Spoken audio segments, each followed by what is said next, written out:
Now, run flat tires are kind of amazing. They can be driven underinflated or uninflated at up to freeway speeds, 55 miles an hour or so is recommended, up to 200 miles in some cases, depending on the tire. How they do that's interesting. Here's a conventional tire, and if I get on the sidewalls here, I can deflect them. You've probably done this with an old tire laying around, even on a swing when you were a kid.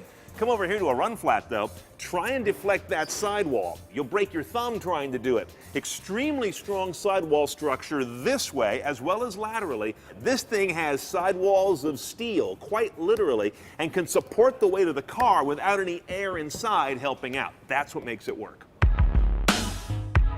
Roadside. When you get a flat with a run flat tire, you won't be out there on the side of the road trying to change a wheel, which you may have never done before. The side of the highway is no place to learn a new mechanical skill. Blowouts. Run flats are pretty much immune to sudden pressure loss.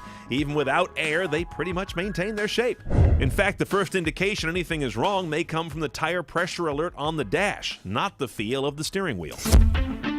Space and weight. Run flats allow car makers to use the space formerly taken by the spare for something better, like the battery in the case of this BMW, and loses the weight of that spare wheel, tire, and jack.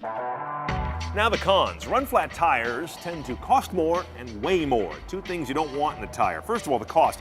Easily 20-25% more than a conventional tire of about the same size. I'm ballparking there, but that's not unusual. And that's a big price difference. Secondly, the weight. You can't feel this, but if I pick up this run flat, it's really dense. This similar tire that is conventional and about the same size is actually dramatically lighter. And that will change the dynamics of how your vehicle handles and rides. Less weight is always better in any part of your wheels, brakes, tires, or suspension arms.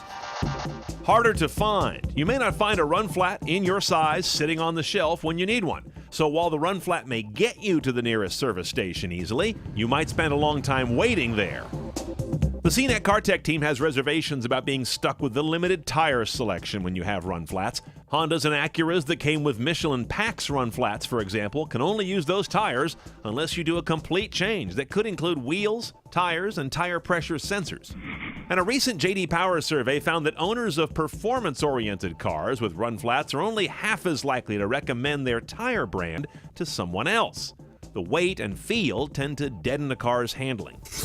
Honda was an early user of run flat tires, but they used a different system than this, something called the Michelin Pax technology. It was a hard plastic shell that lived inside the tire and supported it. Same basic idea, but they bailed out in 2009. Don't put those on cars anymore. That leaves BMW, Mini, and some Corvettes as the main users today of the stiff sidewall technology like I've showed you. That actually is not enough to make an industry-wide revolution. What did replace the run flat or keep it from really getting to fruition were better technologies for traditional spares, which we've covered, actually, if you go look at 19.